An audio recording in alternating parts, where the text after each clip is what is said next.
And who's actually paying that interest? Well, the government doesn't have income. It gets taxation from you.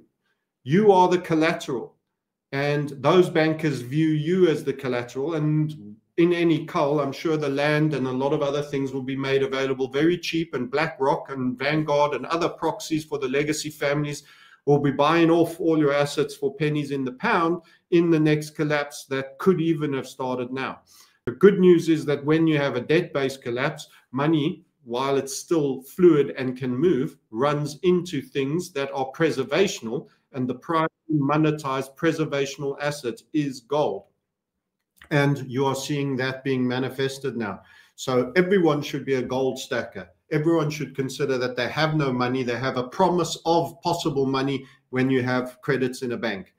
The sooner you turn that promise of possible money into hard money that you physically hold, and possession is 9/10 of the law. That is why they want to bring a digital financial world over you, so that they can establish proxies in between you and the things you use that are physical. So eventually they can have a full rentier society where you own nothing and everything is on subscription, which will see a corporate fascist subscription model by all these megacorps like Google that are busy doing a $40 million campaign to promote Netanyahu's pro-Israeli message throughout the world in an environment where you have one tribe that is actively genociding in plain sight, right down to 2-3-year-old toddlers, to remove them so that they can steal and take the entire land from a people that have been there for 3,000, 5,000 years. And when you do blood DNA tests, are actually the descendants of Shem,